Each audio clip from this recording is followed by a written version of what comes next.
도둑질하는 자는 다시 도둑질하지 말고 돌이켜 가난한 자에게 구제할 수 있도록 자기 손으로 수고하여 선한 일을 하라. 무릇 더러운 말은 너희 입 밖에도 내지 말고 오직 덕을 세우는데 소용되는 대로 선한 말을 하여 듣는 자들에게 은혜를 끼치게 하라. 지금 계속해서 말하라, 말며, 말고, 말라, 하라, 말라 이런 그런 단어들이 많이 있어요. 하라, 말라. 그러니까 하라 하지 마라 이 소리예요. 근데 오늘은 수고하여 어떻게 하라고? 지체들을 도우라는가 봐요. 자, 오늘 이 28절을 보면 도둑질하는 자는 다시 도둑질하지 말라고 했어요. 그리고 돌이켜 가난한 자에게 구제할 수 있도록 자기 손으로 수고하여 선한 일을 해야 된대요. 그러면 도둑질하는 자는 다시 도둑질하지 말라라는 뜻이 뭔가? 현재 명령형이라는 거예요. 현재 도둑질하고 있는 행동을 중단하라라는 뜻이래요. 그러면 이 시대 배경을 좀 우리가 알아야 돼요. 그때 당시 사회에서는 어떻게 이 에베소 지역에 어떤 일들이 일어났었냐면 그 당시 사회에서 일자리와 임금이 굉장히 적었대요. 그래갖고 가족 생계 위에 일이 주어졌을 때 그 주어진 그러니까 보상받는 임금이 너무 적어서 가족들 생계를 할 수가 없다라는 거예요. 그래서 주인이 없을 때 슬쩍슬쩍 할 수 있을 수밖에 없었대요. 가족을 위해 살기 위해서. 그래서 도둑들이 일상의 일처럼 되어버렸다는 거야. 양심도 마비되어 도둑질에도 큰 거리낌을 갖지 못했다는 거야. 다른 사람들도 다 하는 일인데 하면서 그냥 행하는 거예요. 따라서. 그런데 성경은 도적질은 옛사람의 삶의 방식이라는 거야. 그래서 성령께 근심을 드리는 일이 된다고 이렇게 말을 했잖아요. 전에. 도적질은 새 사람에게 어울리지 않는 옷이래요. 그래서 도적질이 뭐냐? 자신의 이익을 위해 다른 사람의 물질, 시간, 행복, 다른 사람의 생각을 빼앗아 오는 것이다. 도적질이. 그런데 도덕질은 윤리와 도덕의 도덕질이 아니라 우리가 잘 기억해야 돼요. 저도 깜짝 놀랐어요. 하나님께서 일하지 않으면서 무엇인가를 얻으려고 하는 것도 도덕질 성격을 가지고 있대요. 놀고 먹지 말라 이거요. 그런데 교회에서도 말이에요. 신앙의 이름으로 도적질이 이루어지는 일이 많대요. 정당하게 일하지 않고 얻으려고 한다는 거야. 한번 보세요. 영적 문제도 그렇습니다. 안수 한번 받으면 기도하면 또 모든 것이 응답된다고 인생이 풀어지는 것처럼 생각들을 하고 있어.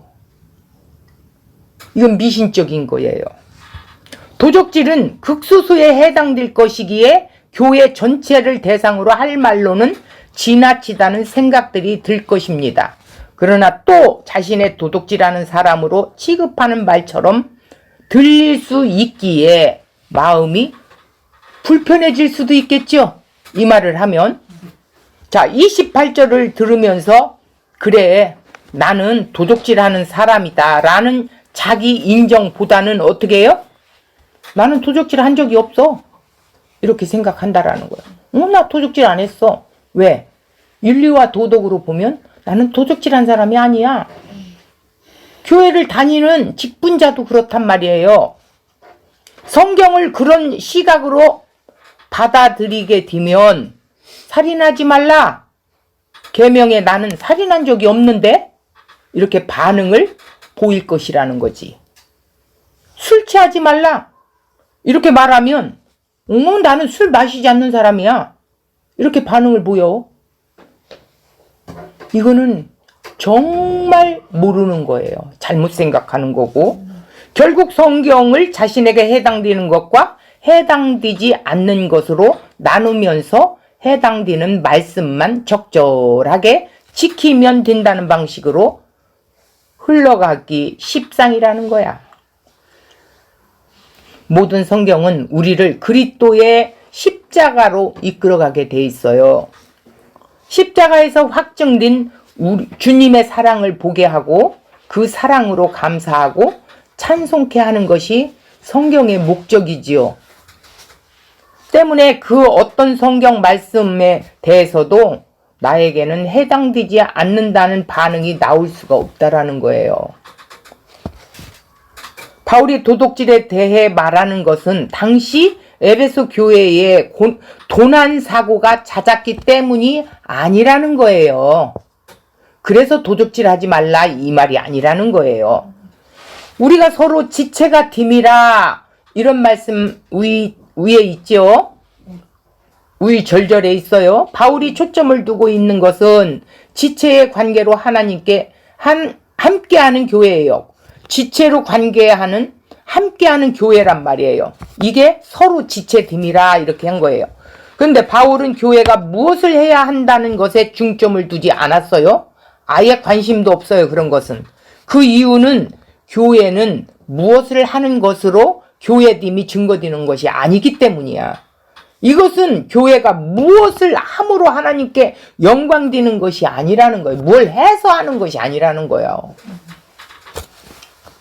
그러면 뭘로 돼야 되냐? 예수 죽음과 부활로 나타나고 확증된 하나님의 신실하심과 교회의 충만이 되는 자비와 긍휼을 바라보는 것으로 영광이 된다라는 것에 의미를 두고 있다는 거야. 뭐를 해서가 아니라 하나님이 목적하시는 몸din 지체됨보다는 사람이 목적하는 교회 만드는 일에 치우쳐 가기가 참 많다라는 거예요.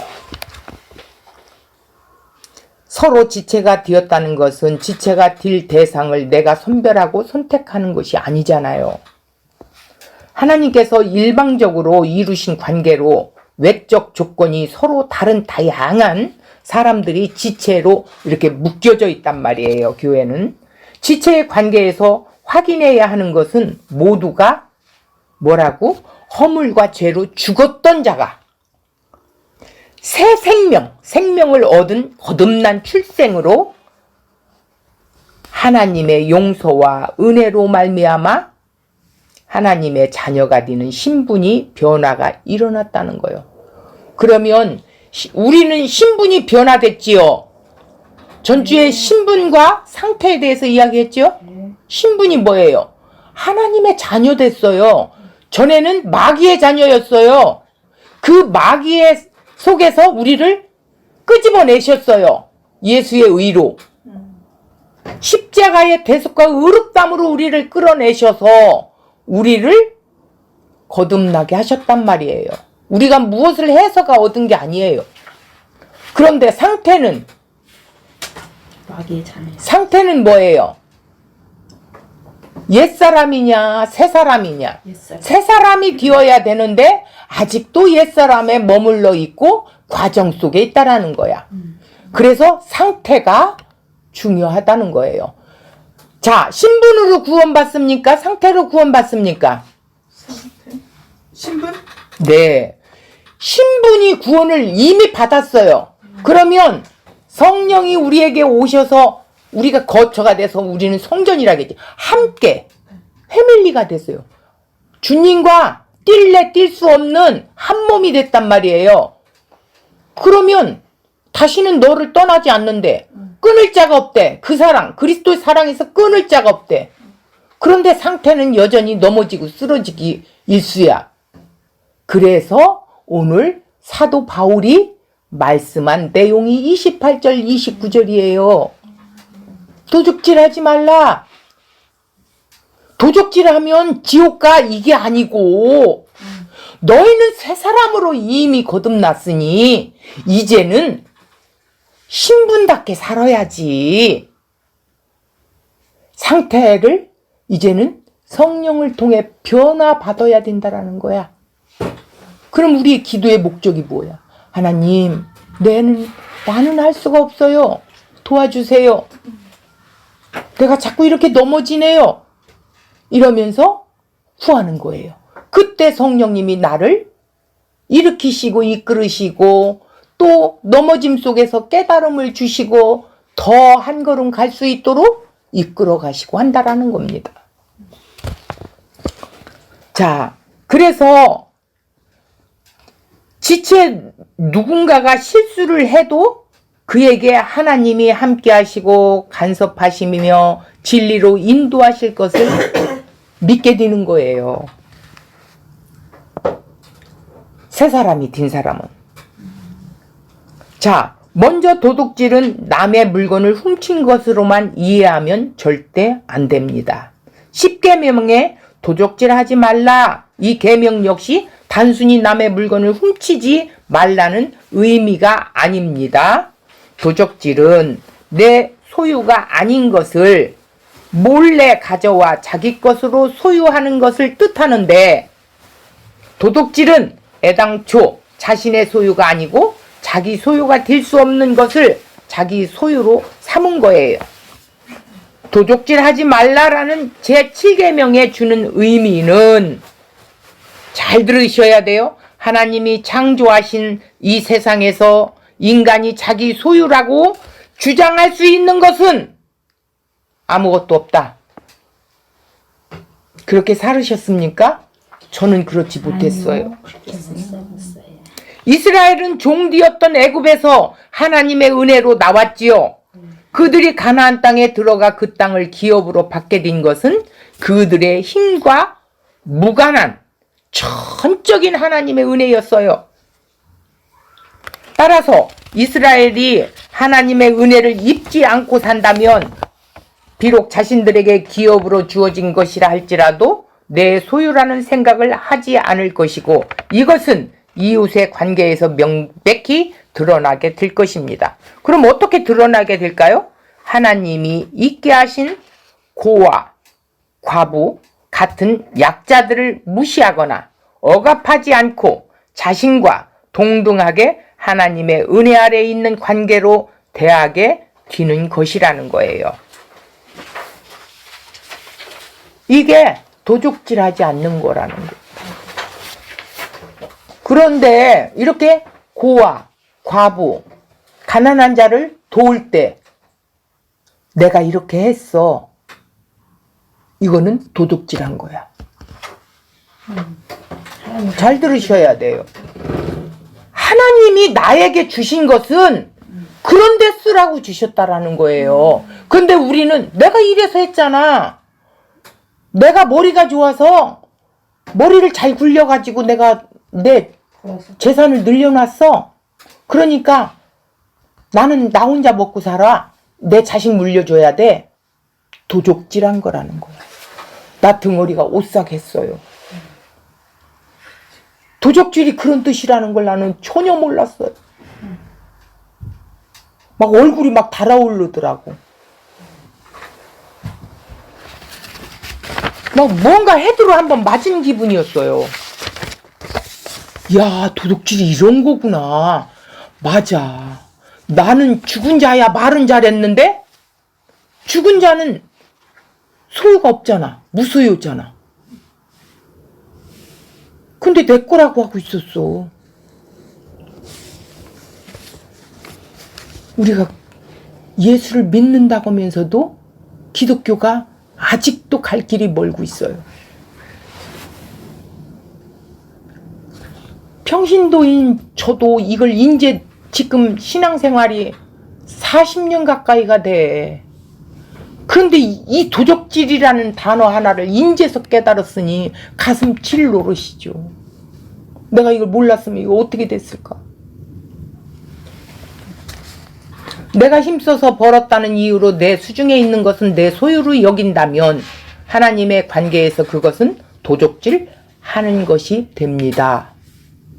잘 들으셔야 돼요. 입으로만 주여 주여 하고 주님 주님 하는 게 아니래요.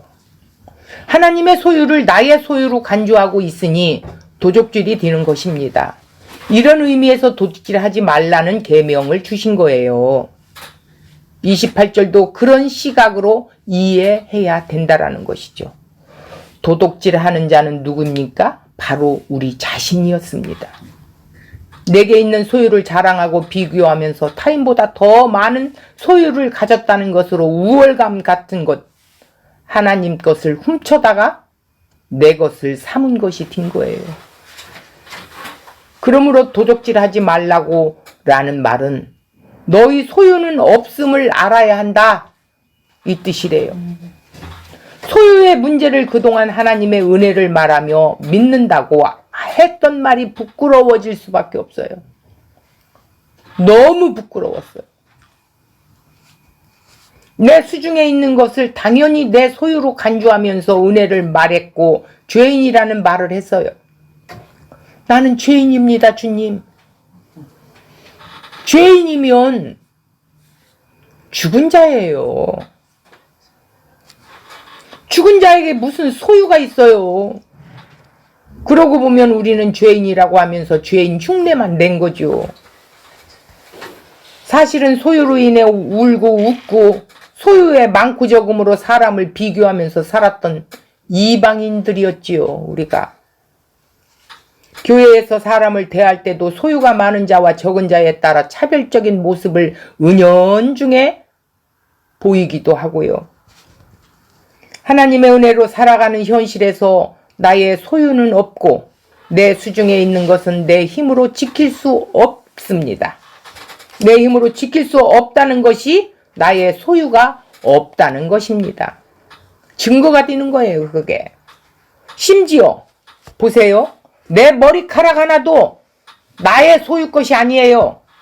하나가 빠지는 것도 내 의지로 상관없어요. 어느 날 보니까 정수리가 훤해졌어요. 내 의지가 아니잖아요.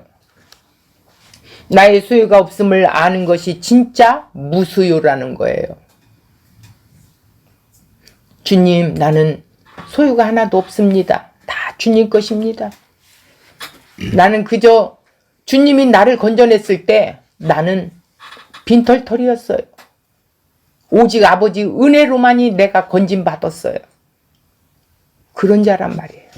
도적질하지 말라는 것으로 끝나는 것이 아닙니다. 돌이켜 가난한 자에게 구제할 수 있도록 자기 손으로 수고하여 선한 일을 하래요. 선한 일이 뭘까요? 우리는 선한 일을 할 수 없는 자예요. 주님만 선하신 분이기 때문에. 그런데 우리 안에 주님이 계시니까 선함이 나와야 되겠죠. 누가 내보내줄까요? 내 안에 성령님께서 그 일을 하시도록 나를 이끌어 가실 것입니다. 그러나 했지만 내가 한 것이 아니라 주님이 하셨어요. 주님 것입니다. 주님, 저는 한 것이 아무것도 없습니다. 아니다. 네가 작은 자에게 냉수 한 그릇 준 것도, 내가 감옥에 있을 때 네가 나를 찾아와 봤잖니? 내가 헐벗었을 때 옷도 입혀줬잖니? 아닙니다, 주님. 아닙니다. 나는 한 적이 없으니 주님께 아무것도 한 것이 없어요. 그랬더니 착하고 충성된 종이가. 그런데 또 한면에서는 저는 선지자 노릇도 하고 귀신도 쫓아내고 방언도 하고 다 했다는 거야. 주님이 말씀 전했을 때도 함께 있었다는 거요. 주님이 하시잖아요. 나는 너를 도무지 모른다. 너는 네가 했다며. 나는 너를 도무지 몰라. 이 악한 자라는 거야. 자, 손으로 손수 수고하여 선한 일을 하라는 것은 우리 안에 이제 우리의 삶 속에 우리의 손과 발을 통해서 이 하나님의 선하심을 드러내 보이라는 거예요. 이것이 천국을 드러내 보이고 주님의 성품을 드러내 보이는 것이 우리 삶 속에 나와야 된다라는 거예요. 어디에서나 가는 곳곳마다 예수님의 흔적을 흘러보내야 된다라는 거예요. 가난한 자를 구제하기를 힘쓰라는 뜻으로 이해될 수 있는데 그보다는 다른 시각으로 이해해야 한다는 거예요. 구제는 나의 소유로 어려운 이웃을 도우는 것이 아니에요. 이거는 이방인들, 세상 사람들이 하는 거예요. 그리고 아무개가 얼마를 했다고 이렇게 막 하지요. 하나님이 우리에게 구제의 대상에 있게 하고 구제하라고 하시는 것은 내 수중에 있는 모든 것이 하나님의 은혜로 인한 것임을 알게 하기 위해서라는 거예요.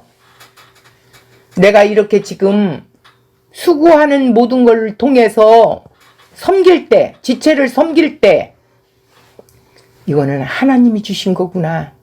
하나님 것이구나. 이걸 알게 하기 위해서라네. 따라서 구제하는 것은 모든 것이 하나님의 은혜로 허락된 것임을 확인하라는 취지로 요구된다라는 거예요. 구제는 돕는 것이 아니라 내게 있는 것이 돕는 것이 아니에요. 구제는 내게 있는 것이 내 소유가 아니라는 의미로 흩어버리는 것에 해당된다는 거예요.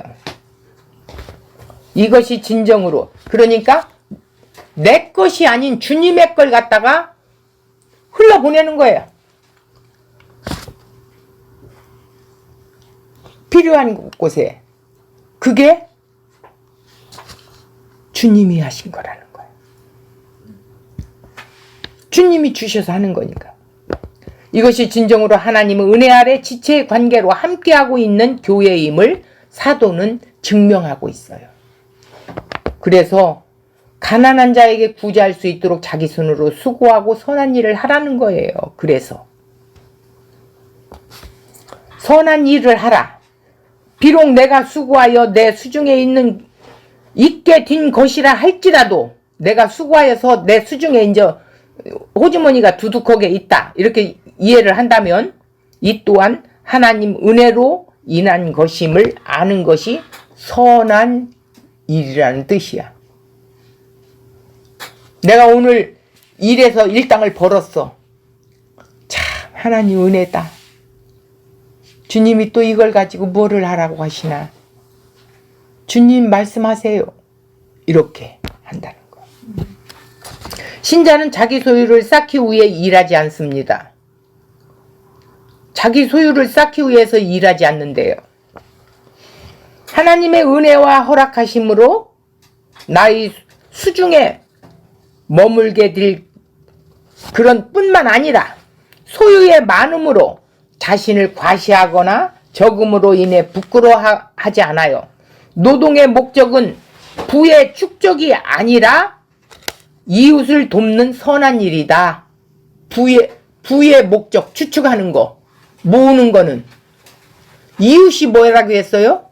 우리 이웃을 착각하면 안 됩니다. 그리스도 안의 지체예요. 거듭난 지체들을 말하는 거예요.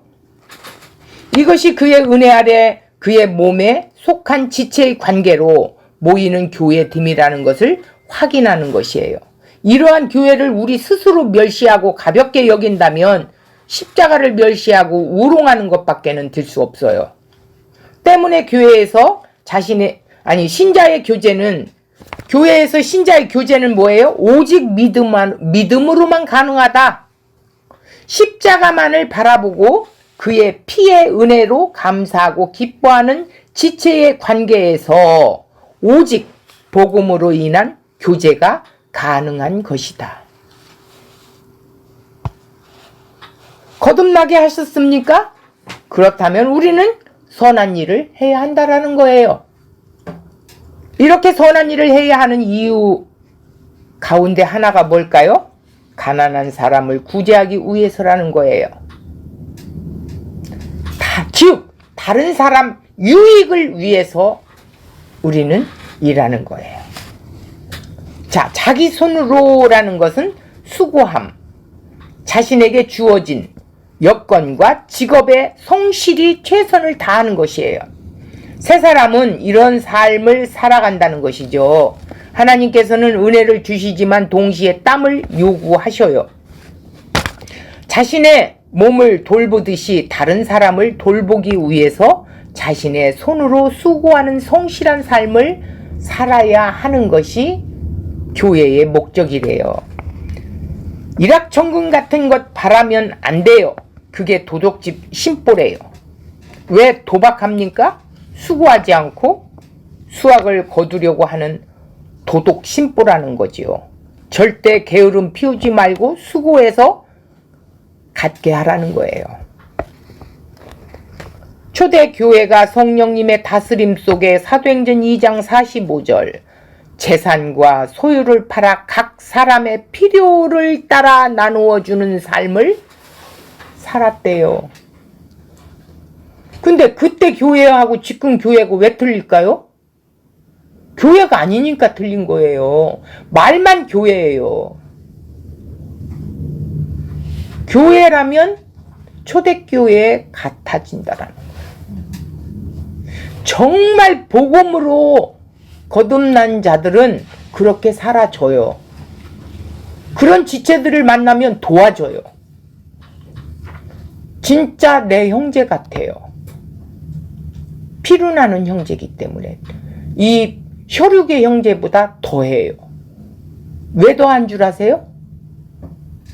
피로 나눴기 때문에 그래요. 예수님의 피로 나눴기 때문에 아무리 혈육의 형제라도 복음이 없으면 안 됩니다. 그렇게 형식으로는 할 수 있어요.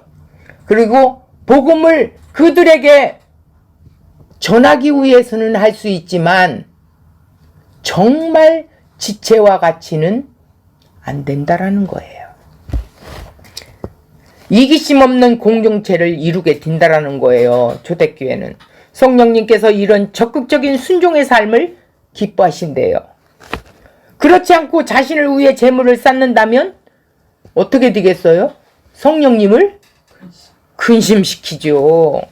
하나님께서 그 사람에게 주신 것을 하나님의 뜻대로 사용하지 않기 때문에 이기심 없는 욕심이 없는 마음의 상태를 가지고 적극적으로 성령님께 순종하려는 뜻을 가지고 있어야 성령님이 기뻐하시지, 그렇지 않으면 성령님이 근심한다는 거죠. 성령님께서 자신의 손으로 수고하기를 요구하고 계세요.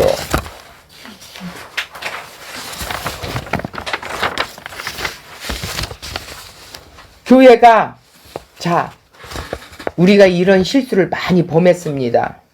학생의 본분이 뭘까요?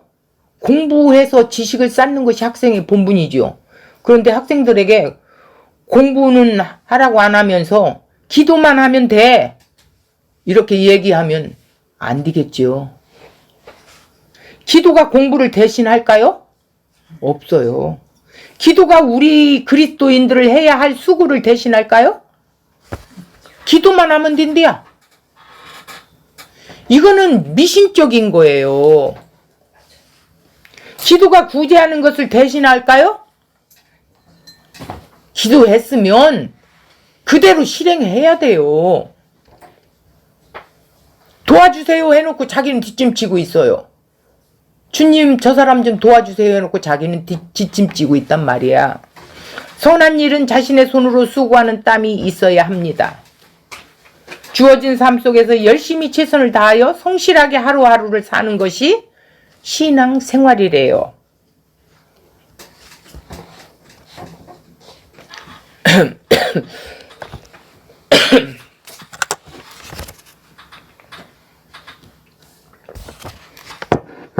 자, 우리가 직장 생활을 할 때도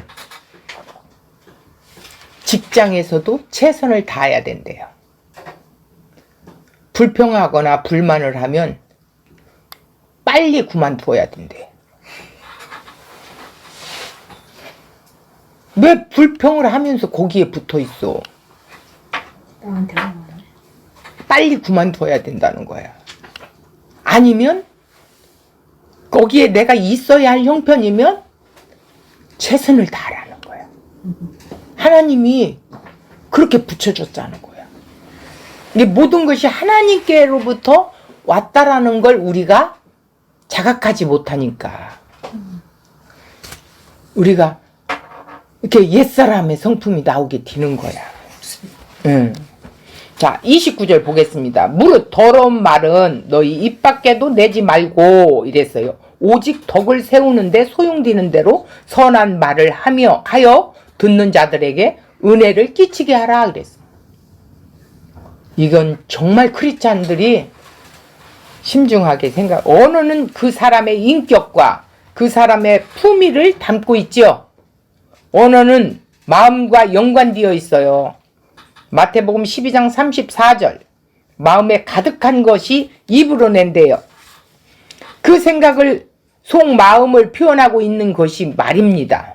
우리는 말을 가지고 그 사람을 이해하려고 합니다. 우리가 이 언어를 성령님의 다스림 가운데 사용해야 한다는 것이죠. 누가 들어도 이웃을 분노하게 하는 욕이나 험담과 같은 더러운 말은 하지 말고 칭찬하고 기분 좋게 하는 선한 말을 하라는 의미로 이해합니다. 성경은 그런 도덕적 교훈을 담고 있지 않아요. 잘 들어야 돼요. 더러운 말이든 선한 말이든 또한 거짓을 말하든 참된 것을 말하든 이것은 이웃과 관계의 문제지요. 이웃이 뭐예요? 지체라고 그랬죠. 이 지체를 어떻게 바라보고 어떤 관계에 묶여진 존재로 바라보는지 말을 통해서 드러나는 내용인 것이라는 거야. 이는 우리가 서로 지체가 됨이라 이렇게 한 것은 예수님을 알지 못한 이방인에게 서로 지체의 관계는 없어요. 이방인들은 혈연, 학연, 관계의 지체라기보다는 세상의 공통적 조건에 의해 묶여진 관계일 뿐이에요. 다시 말해서 우리는 같은 편이라는 사상이지요. 세상이 말하는 우리는 하나라는 관계는 서로 잘 알고 인정하는 친분으로 유지되고 그 신분이 깨어지면 같은 편이라는 관계는 한순간에 깨어져 버려요. 이게 이방인들, 즉 세상 사람들이 하는 행동이에요. 근데 지체는 세상의 관계와는 달리 공통적인 조건과 상관이 없어요. 같은 편이라는 인간적 관계와도 무관해요. 지체의 관계는 친분이 아닌 하나님의 은혜로 묶여 있기에 뭘로 묶여 있어요? 은혜로 묶여 있어요. 지체의 관계가 이루어졌단 말이에요. 교회는 친분의 관계로 유지되는 것이 아니라 뭘로 돼요? 하나님 은혜 안에서 은혜로 존재한다는 사실을 알고 있어야 된다는 거예요. 친분의 관계가 아니에요. 하나님이 우리를 예수 안으로 부르시고 그리스도의 몸이라는 관계로 묶으셔서 서로를 지체가 되게 하신 것은 분명히 하나님이 목적하시는 바가 있기 때문이에요. 하나님의 자비와 긍휼로 천국을 드러내고 보여주는 자로 세상에 세우신 것이 몸된 지체인 교회라는 것입니다. 신자는 자기 힘으로 생명의 길을 가는 것이 아니라 하나님이 공급하시는 생명의 힘으로 인도함 받는 것이지요. 그의 몸은 그리스도 안에서 하나님의 은혜를 알았고 은혜 아래에 있다고 고백하는 사람들로 묶여져 있습니다. 묶여져 있다는 것, 하나로 되어 있다라는 거예요. 지체는 서로 하나님의 은혜로 교통되는 관계에 있는 것이고 그 사실이 말에서 드러나게 된다는 거예요. 말.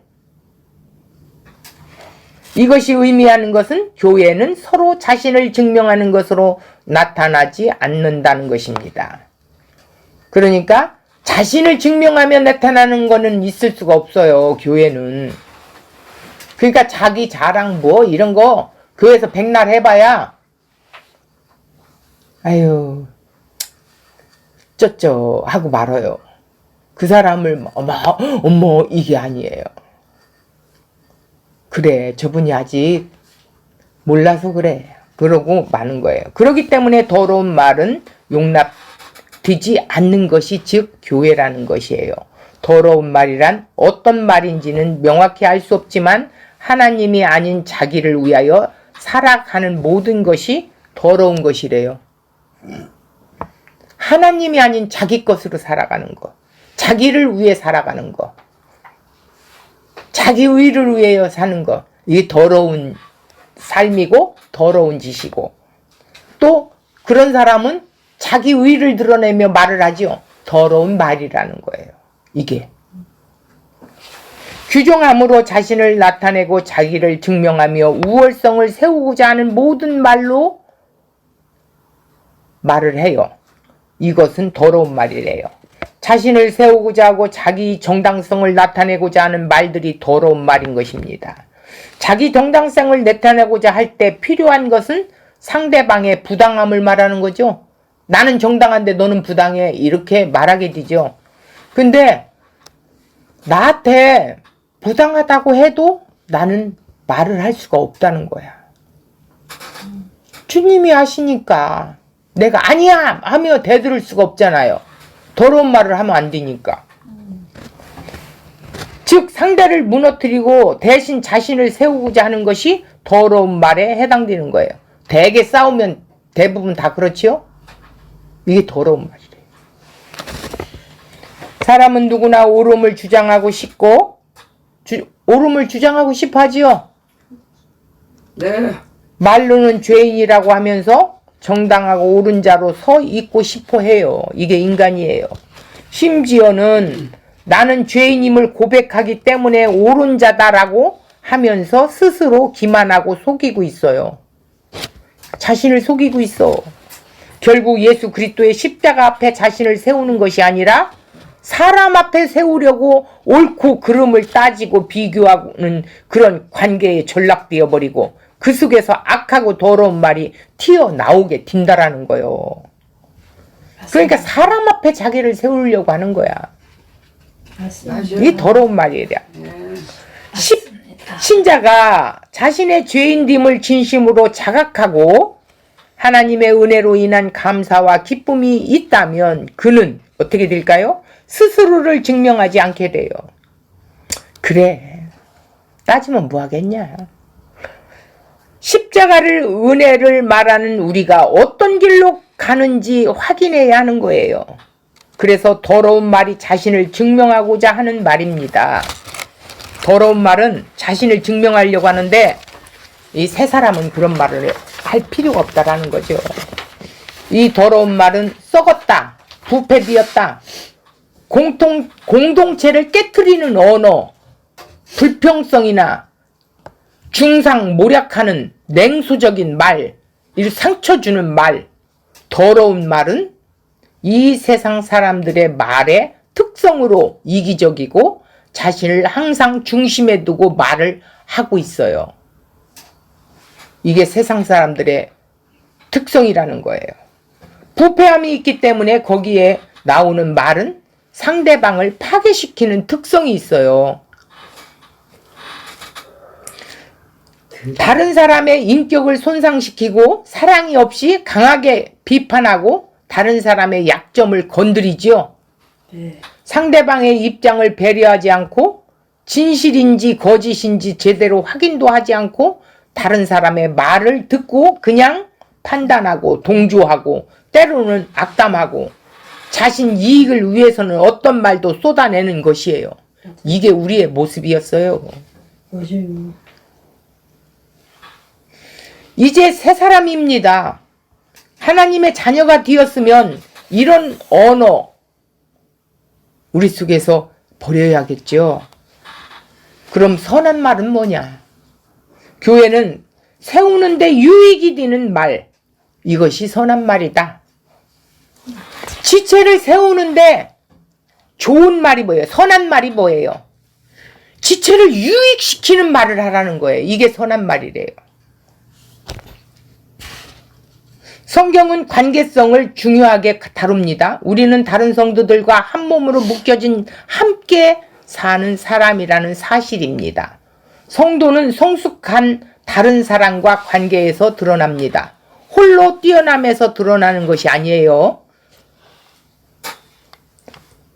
덕을 세운다라는 것은 지체의 신앙 성숙의 이익이나 도움이 되는 것, 성전을 세우다.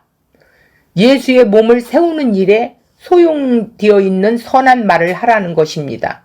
덕을 세운다라는 거는 그러니까 성전을 세운다라는 게 뭐예요? 우리가 성전이지요. 지체가 성전입니다.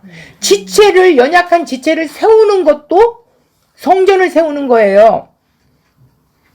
그래서 우리가 잘 섬기는 사람들, 지체들을 잘 섬기는 사람 보고 아유 권사님은 성전도 참 잘 세우셔요 그랬더니 그게 무슨 말이에요 이러더라고. 이해하기 힘들지 처음이니까. 자, 이래서 덕을 세운다는 건 지체의 신앙 성숙의 이익이나 도움이 되는 것, 성전을 세우고 예수님의 몸을 세우는 일에 소용이 있는 선한 말을 하라는 것이었죠. 당연히 자신은 부인되고 나는 부인되어져야 돼요. 오직 예수의 은혜만을 높이는 말을 하는 거예요. 간증을 하는 걸 보세요. 자기 자랑이지. 은근히 자기 의를 자랑하고 맞아. 예수님을 자랑하는 게 아니야.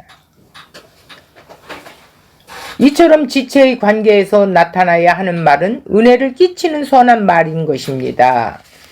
누구든 복음을 알았다면 그는 자신의 죽은 자임을 확인하는 자리에서 하나님의 긍휼과 자비하심을 바라보게 되었음을 의미해야 합니다. 이러한 신자는 어떻게 해요? 복음을 내세워 자기 옳음을 증명하지 않아요. 나는 아무것도 아니에요. 오히려 나는 없는 자예요. 다만 복음을 피상적으로만 알고 있는 사람들이 어떻게 해요? 이 복음을 이용하여 자신을 세우려고 하게 되겠지요. 그래서 아무리 멋있는 말을 한다고 해도 그것은 더러운 말로 규정되게 되어 있어요. 복음을 피상적으로 알기 때문에 껍데기만 안다 이거예요. 우리는 누굽니까? 우리 가운데 옳고 정당한 사람은 누구도 없어요. 누가 옳은 자이고 누가 잘못된 자인지 하나님께 나아가 판단을 구한다면 하나님 뭐라고 선언하실까요? 누군가보다 행동이 조금 나아 보이고 또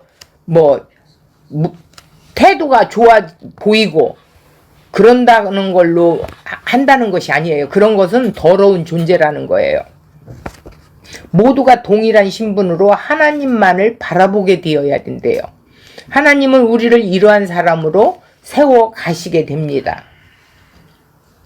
우리가 서로 이러한 얘기를 할 수 있다는 것만으로 복의 관계에 있다는 하나의 증거가 되는 거예요.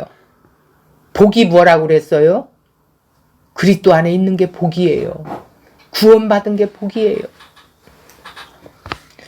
서로 자기를 위하여 존재하는 세상의 관계에 있는 어울리지 않는 말이고 관심도 없는 내용일 것입니다. 이런 의미에서 지체로 함께하는 관계에서 우리는 서로에게 감사하는 마음이 있어야 된다라는 거예요. 나에게 잘해줘서 감사하는 것이 아니라 설령 나에게 때로는 가시가 돼서 콕콕 찔른다 할지라도 그런 사람이라 할지라도 그것을 통하여 내게 무엇을 잊고 있었는지 생각하는 기회가 될 수 있기 때문에 그렇대요. 내 옆에 가시를 두었다면 그 일을 통해서 나를 바라보게 한다는 뜻이죠. 그렇게 서로 다듬어져 가면서 그리스도의 몸을 세워져 가는 것이래요. 이것이 바로 교회라는 것입니다. 모든 사람이 내 편 되어 주기를 기대하지 마시고 어떻게 해야 돼요? 교회가 나를 사랑해주고 인정해주는 사람으로 가득하기를 기대하지 마세요. 그것이 자기 중심으로 살아가는 사람의 허망한 생각이야. 내가 잘해줬으니 저 사람도 나에게 잘해줄 것이라고 기대하면 헛된 기대요. 그건 그냥 조건 없이 아가페적으로 하나님의 그 조건 없는 것을 해야 돼요. 했어도 내가 한 것이 아니니까. 우리에게 중요한 것은 즉 하나님의 은혜라는 거예요. 그 은혜가 우리를 채우고 충만하게 하며 하나님이 베푸신 것으로 감사하며 살게 할 것이기 때문에 은혜로 여러분 자신을 채워가야 된다는 거예요. 저나 여러분이나 하나님 은혜로 채워가야 돼요. 그 은혜가 우리로 인하여 나타나고 증거하고 전달되어야 한다는 거죠. 드러내고 보이고 천국을 누린다라는 뜻이죠. 이것이 우리에게 주어진 역할입니다. 신자는 서로 은혜를 끼쳐야 할 관계이기 때문입니다. 옆에 있는 사람이 설령 나를 험담하고 욕을 했다 하더라도 은혜를 끼쳐야 할 사람으로 봐야 되고 존재해 줘야 돼요. 하나님이 보신 것입니다. 하나님은 우리를 보고 계세요. 우리는 그것을 통해서 내가 과연 십자가의 은혜를 아는 신자인지 하나님의 사랑에 진심으로 감사하는지를 확인하게 된다라는 것이죠. 그리고 나을 것 없는 존재로 지체를 바라보게 되는 거예요. 나도 별 수 없는 사람이야. 이러면서 나도 저런 사람이요. 나도 저랬었어. 이렇게 본다는 거예요. 소용디는 이라는 뜻은 적당하게, 경우에 합당하게 다른 사람을 세우는데 합당한 말을 해야 한다는 것이죠. 자, 예를 들어서 하나님 말을 전할 때든지 여기 말을 듣고 있는 사람이 어떤 사람인가 그 신앙의 어느 정도인지 이해할 줄 알고 말을 해야 한다는 거예요. 그러니까 분별을 해야 된다라는 것이죠. 듣는 자들에게 은혜를 끼쳐야 한다라는 거예요. 그래야 세울 수 있기 때문에. 그러니까 내가 어떤 말을 하든 세울 수 있는 말을 하라는 거예요. 내 지체들에게. 세우지 않는, 깎아내리는 이런, 그러니까 거짓말, 뭐라고 그래서 더러운 말을 하지 말라는 거야. 그러니까 내가 말하는 것은 저희들이 들을 때 정말 선한 말로 들려질 수 있는 언어를 하라는 뜻이지. 그래서 하나님의 은혜는 교회를 세우고 하나님의 은혜는 각 사람을 하나님의 백성으로 살 수 있도록 유익을 주게 돼요. 그래서 정말 하나님의 백성들은 언어가 굉장히 중요하다. 왜 덕을 세우는 말을 하라고 했을까? 왜 바울이 지금 28절 29절에 도둑질하는 자는 다시 도적질하지 말고 돌이켜 가난한 자에게 구제할 수 있도록 자기 손으로 수고하라고 했을까요? 그리고 선한 일을 왜 하라고 했을까요? 그리고 왜 더러운 말을 하지 말라고 했을까요? 오직 덕을 세우는데 소용되는 말을 하래요. 그런 선한 말을 하래요. 듣는 자들이 은혜가 될 수 있도록 좀 은혜를 끼치라는 거예요. 이 두 단어예요. 이런 사람은 이렇게 너희들이 안 하면 탈락된다가 아니에요. 우리의 신분이 뭐라고 그랬어요? 하나님 자녀예요. 거듭난 자예요. 성령이 내 안에 계신 자들이에요. 그래서 이제 뭘로 하라고요? 우리의 삶 속에서 뭐를 하라고 그랬어요?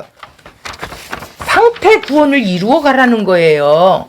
구원을 이루어 가라니까 내가 구원을 받으려고 막 헌금도 하고 열심히 가서 봉사도 하고 내가 어떻게 구원을 받아요? 내가 일해서 구원받아요. 내가 어떻게 열심히 해서 구원을 받아요? 구원은 은혜예요.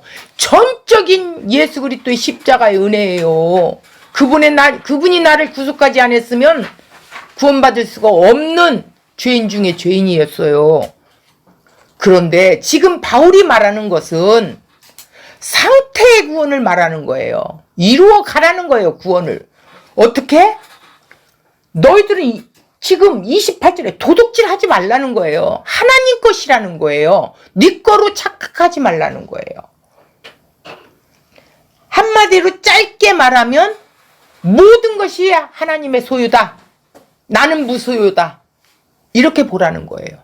그래서 내 지체, 내 이웃이 내 지체란 말이에요. 예수 안에 거듭난 내 지체가 지금 어려움을 겪고 있어. 도와야지요. 근데 또 이웃이 어려운 사람이 나는 어려워 이러고만 말도 않고 있으면 그 사람이 어려운지 어떻게 알아? 그것도 드러낼 줄 알아야 돼요. 받을 줄도 알고 베풀 줄도 아는 것이 새 사람을 입은 자들이에요. 그럴 때 성령이 감동을 시켜서 그 지체를 도울 수가 있단 말이에요. 그래서 돕는 거예요. 지금 그래서 도적질하지 말래요. 왜 계명에 도적질하지 말라고 그랬어요? 윤리와 도덕 이런 게 아니에요. 나 도적질한 적 없어. 나 살인한 적 없어. 도적질 해놓고 도적질 안 했다는 거야. 내 소유라는 거예요. 하나님 나 알몸으로 다 구원하셨어. 죽은 자 살려놓은 거예요. 내 거 하나도 없어요. 가나안 땅에 이 이스라엘 백성들 들어갔지요. 들어갔는데 그 땅 누가 줬어요? 하나님이 약속으로 줬지요. 거기서 먹고 살으라고. 그러면 나눠야지요. 나만 내 거 채우면 될까요? 내 자식만 채우면 그 자식 잘 안 살아요. 그렇게 하면. 부모 도리만 하면 돼요. 가르칠 때 가르치고 먹을 때 먹고 사랑으로 잘 키워서 신앙으로 키워주면 돼요. 신앙을 보여주는 거지요. 그러면 그 자녀는 그 부모 따라가게 돼 있어요. 또 말씀이 그를 끌고 가게 돼 있어요. 바로 도적질하지 말라. 나는 하나님 아무것도 없는 나는 죄인 중에 죄인입니다. 아무것도 없는 자입니다. 주님 것이에요. 내가 이웃을 섬겼다 할지라도 이건 내가 한 것이 아니에요. 이걸 몰랐단 말이야. 내가. 난 도둑질이 그런 줄 몰랐어. 한 번을 못 들어봤어. 안타깝게도. 늦게라도 깨닫게 해주신 하나님께 얼마나 감사한지 난 지금 생각하면 복음을 이렇게 깊이 알게 된 것에 너무 감사해서 내 남은 생은 진짜 주님 것이요. 주님 것이에요. 그래서 우리는 더러운 말 하면 안 돼요. 이제부터는 우리는 거짓말 하지 맙시다. 더러운 말 하지 맙시다. 어쨌든 간 우리 지체가 덕을 세우게 할 수 있도록 은혜를 끼칠 수 있는 언어를 하래. 은혜를 끼칠 수 있는. 이걸 사도 바울이 에베소 성도들에게 간절히 당부한 거야. 그럼 에베소 성도들에게만 했을까? 오늘 성도들에게, 오늘 나에게, 또 내가 또 다른 교회들에게 글로 보내는 거예요. 자, 오늘 그래서 자기 손으로 수고해야 하는 이유를 알겠지요? 자기 손으로 수고하여 내 이웃을 섬기는 일. 주님이 섬기러 오셨기 때문에 나도 그냥 섬기는 거예요. 주님 하신 대로 따라가는 거예요. 주님 것이기 때문에. 자, 오늘은 이것으로 마치겠습니다.